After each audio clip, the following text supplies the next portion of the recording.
Imagine você estar deitado na sua casa no meio da madrugada, em uma pequena vila isolada no Brasil.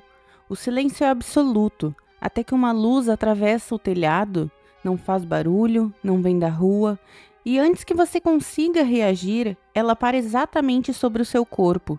E então você sente. Seu corpo enfraquece, você tenta gritar, mas não consegue.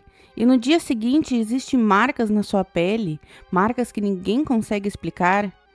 Isso não é um filme, isso aconteceu com dezenas de pessoas e o mais assustador foi investigado oficialmente pelo próprio governo brasileiro.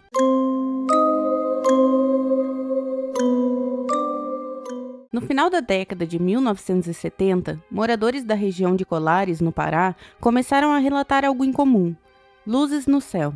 Mas não eram estrelas, não eram aviões e definitivamente não eram normais. Essas luzes pareciam principalmente durante a noite, se moviam em silêncio, mudavam de direção de forma impossível e, em muitos casos, desciam, cada vez mais próximas, cada vez mais perto das pessoas.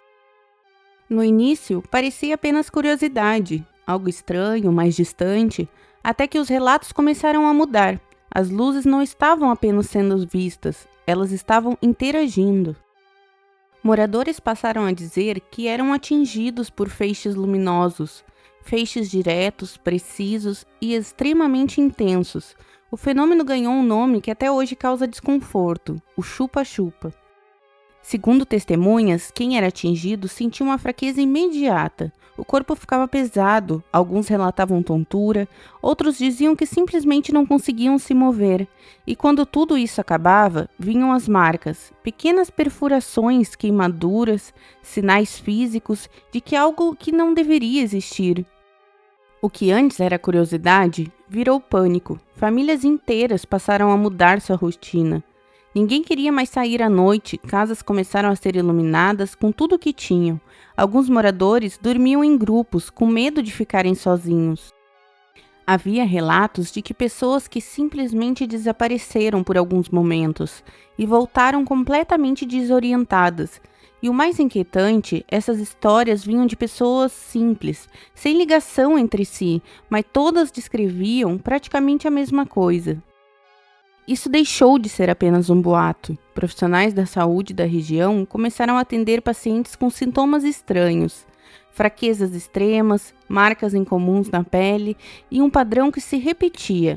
Todos eles afirmavam ter sido atingidos por luzes. Não havia explicação média clara e isso chamou atenção. Foi então que algo raro aconteceu. O caso ficou sério o suficiente para chamar a atenção da Força Aérea Brasileira, e foi assim que nasceu a investigação conhecida como Operação Prato. Militares foram enviados à região com uma missão: observar, registrar e descobrir o que estava acontecendo. Durante meses, a equipe documentou tudo, relatórios detalhados, fotografias, depoimentos, mas o mais surpreendente é que os próprios militares também começaram a presenciar os fenômenos. Luzes que surgiam do nada, objetos que pairavam no ar, movimentos que desafiavam qualquer tecnologia conhecida na época. Não era algo aleatório, parecia inteligente, controlado. Um dos principais nomes da operação foi o capitão Irã de Holanda. Anos depois, ele deu entrevistas revelando detalhes que nunca haviam sido divulgados oficialmente. Segundo ele, não havia dúvida de que o fenômeno era real. Ele afirmou que, em algumas ocasiões, os objetos estavam tão próximos que era impossível negar. E mais, disse que aquilo não parecia tecnologia humana. E então, quando a investigação parecia avançar, ela simplesmente foi encerrada, sem explicação clara, sem conclusão pública, sem respostas. Os documentos foram arquivados, o caso simplesmente silenciado. Somente anos depois, parte desses documentos veio a público. Relatórios oficiais, registros militares, descrições detalhadas dos fenômenos, mas mesmo com tudo isso, nenhuma resposta definitiva foi apresentada. O que realmente aconteceu em Colares? Algumas pessoas acreditam que tudo foi histeria coletiva.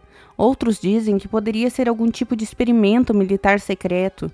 Há quem defenda explicações naturais ainda desconhecidas. E, claro, existe a teoria mais perturbadora de todas, a de que aquilo não era deste mundo.